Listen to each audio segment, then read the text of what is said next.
Yep. Parang naiya ka, Ma'am Frida. And with our team, and my first ever Sea of Clouds. Ayan. Here at Mount Daraitan, Quintanay Rizal. My first ever Sea of Clouds. Yung mga nauna kasi medyo wala eh. Hindi pinalad sa Sea of Clouds. Yung kasing factor is pag malakas ang hangin, walang Sea of Clouds. Siya madaling nabasag. Ayan. So meron din ang pinaka the best na chance is yung merong ulan sa gabi. So mataas yung chance na merong Sea of Clouds unless na doon ka sa Mount Pulag. And again, that's my group, our team, led by Emboy Palaboy, a good friend of mine. Yan.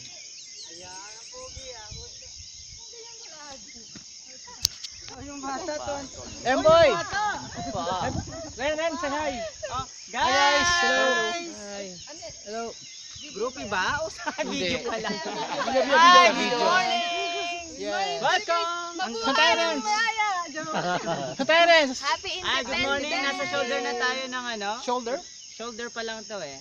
Okay. So, pakita tayo ng summit over there. So, nakikita nyo at the back is the Sea of Clouds. Yeah. Okay. Tayo ipinalo na pakita. So, nagbubukang liwayway na. Ayan na. Back to you guys. Ay, kumakapal lalo kasi pag ganito, no? Pag ganun yung ano ng hangin. Ren! Team pick? Hindi, sa likod niya. Sabi pa niyan. Okay. Ikot pa tayo dyan. Pine-prepare niya kasi yung Sea of Clouds. Pahawak lang. Uy! Meron pang buwan, no? May nagka-camp dito? Doon po siya sa ulan po. Kasi medyo ano siya Pagdating eh. kay Kram, ang kapal Okay ng din siya, clouds, oh. Tago naman siya sa hangin, so hindi siya hanginin din malakas. Oh, di ba? Ganda sa group. Oh, guys, pa-picture naman tayo dito. Doon po talaga Pila tayo nagka-camp dito. siya. Groupie tayo, kuya. Pa-groupie naman. Sino? Si ano? Si dad mo? Narinig mo yan? Ang ganda ng ating trail. Lovely. Napaka-relaxing. Uy. Ang ganda ng forest dito ah. Alaga pa.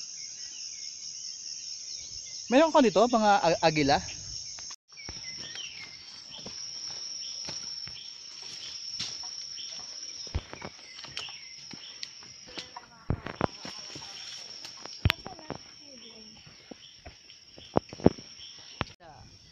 Back. Meron tayong Sea of Clouds sa may east side. Grabe yun. Then, Sea of Clouds dyan sa kabila. meron tayo ding Sea of Clouds sa may west side. At meron tayong mga... Uy! Ito pa ito. Ano makasama natin? Mga uy. 1, 2. Wait lang. Ang hito ang walang picture. Bus buhay pa rin. Ang ganda ng Sea of Clouds. Ano naman nagsasagta na matangkad? Ang ganda oh, east side. Here at Mount Daraitan. 5 flat lang ako. At ang kanyang napagandang forest hills. Takad ka pangata sa amin. And of course, this limestone formation here. Wait lang, bebe. At sa west side, meron ding cloud formation. At merong isang unggoy. Ayun. May documentation pala yun. Ay, alam Hi, ko guys. na kung saan ako aakyat, be. Ganda, ganda. Dito. Sea of Clouds sa west side. Ang kanyang napakagandang forest hills dito, forest sector niya. Mukha naman siyang secondary forest na, secondary growth. Yan ang east side at ang magandang araw. Okay, here to the summit of Mount Daraitan, Quintanay, Rizal. Oh, thank you. Ay, natapos na sila doon. Yung shot natin Wow. mamaya, dito tayo groupie. Tapos dito. Yan po ang ating Sea of Clouds sa west side ng Mount Daraitan. Okay ba kasama sa summit? Very busy. At yung isang grupo, sabi natin naman. And below that cloud formation is yung river na napaganda. Ayan na. Ayan na. Ayan na. Ang ganda ng view. Wala nahulog.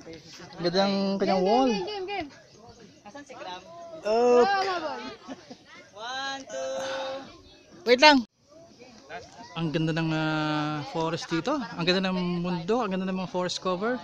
Although hindi na siya yung dati, pero dahil sa birds at yung sa mga native na species ng mga trees ay nag-recover yung forest unti-unti. Ayan. At yung mga birds ang nagkalat ng mga seeds. Kasi as per the people here, dito ay walang nag-reforest at walang siya ay kusa na tumubo ulit. Kaya ang ganda.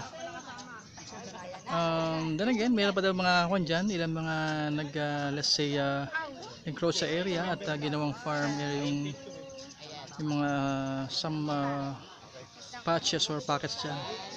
Anyway,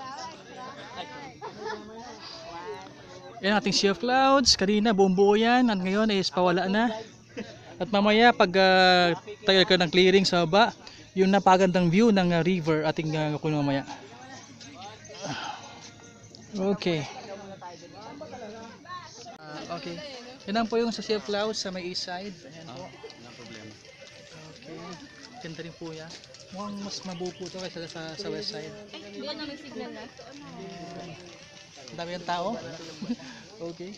Monday ito. Sabi nung guide namin, pag weekends, may mga 1,000 daw yung tao dito. Wow. Okay. Hi. Wala po. Hi. So, mas okay yung mga weekdays para mas tama lang yung dami ng tao. Hindi